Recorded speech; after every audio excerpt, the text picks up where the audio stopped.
Мы очень рады, что сегодня в нашем вузе будет открываться именная аудитория.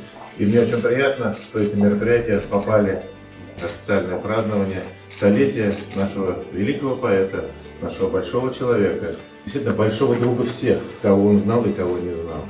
Мустая Карима. Папа особенно любил педуниверситет. И чаще, наверное, чем где-либо он был здесь.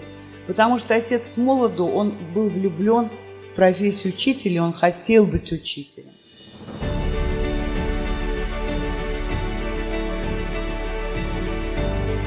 Как добрый и мудрый человек, Мустафа Сафич, когда даже обращался к прошлому, он, конечно, думал о будущем, о перспективе. А перспектива вот в этой аудитории, поскольку здесь будут звучать не только слова Мустая, не только слова о Мустае, здесь будет присутствовать сам Мустай.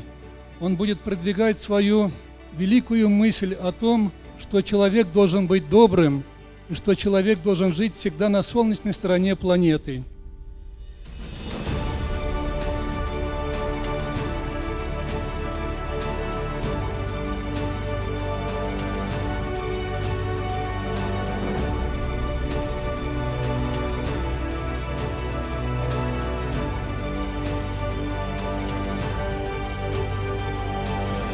Все, что сегодня происходит, я уверен, очень понравилось бы Мустаю.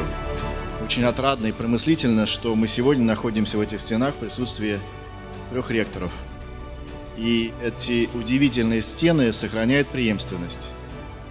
То, что наш любимый Башкирский государственный педагогический университет эту преемственность лелеет, и ею дорожит и сохраняет, это очень-очень здорово.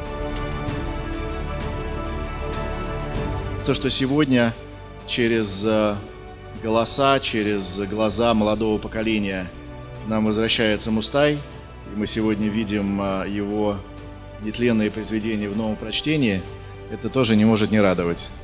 Я хочу поздравить вас всех с нашим большим общим праздником, с днем рождения Мустая Карима, и сказать, что жизнь великих поэтов, жизнь Мустая с этой даты только начинается.